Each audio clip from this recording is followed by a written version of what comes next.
بله ورځ مې یو ویډیو شیر کړې وه، ډېرو خلکو کتلې وه، ډېرو ملګرو کتلې وه، او هغه ویډیو د شمیسي د جدید اشارې وه، کوم کې چې سهار وختي کې زمونږ پښتانه ورونه مزدورۍ له ځي، دیاړۍ له ځي. په دې باندې ډېرو ملګرو کمنټ یې کړی وی یاره هر وخت دیاړي نه میلاویږي، ځکه چې هغه ویډیو کې ما دا خبره کړې وه چې دا علاقه داسې علاقه ده چې د باقي سعودي عرب نه دا ځای د پښتنو لپاره ځکه ښه دی چې دلته د دوی مزدوریانې او دیاړیانې روزانه لګي. ډېرو ملګرو پرې دا کمنټ وکړو ویل دلته روزانه دیاړیانې نه لګي، کله کله وایي انسان هسې ودرېږي او بیا واپس کمرې ته لاړ شي مایوسه شي یو طریقې سره. زه دغه ملګرو ته یو خبره کوم، موږ د خپل هم د سعودي عرب ته راغلي، چېرته انامپلویمنټ هم ونه لیدو، چېرته بېروزګاري مو ونه لیدله، بېروزګاره وخت مو نه دی تېر کړی. نو د دې په وجه باندې زه د خپلو ملګرو ته دا یو پیغام ورکوم، ګوره هر انسان چې الله تعالی د دنیا ته رالیږلی هغه له شعور ورکړی دی، هغه له عقل ورکړی دی. تا له صرف ځان کتل دي چې تا کې څه هنر پټ دی.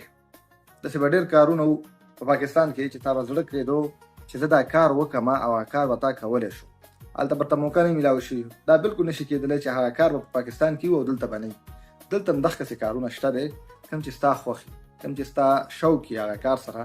نو زما دا یو پیغام دی درته، داسې کارونه ځان کې وګورئ چې تاسو کوم کار خوښیږي او هغه کار باندې تاسو لږ سټرګل وکړئ، انشاءالله په هغې کې به تاسو ډېر کامیاب وئ. ډېر کارونه کېدلی شي، ډېر ملګري د رسټورنټ کار کوي، ډېر ملګري د بقالو سره دوکانونو سره کیشر جوړېدل غواړي، په هغې کې لږ سټرګل وکړئ، انشاءالله تاسو ته به ستاسو کار میلاویږي.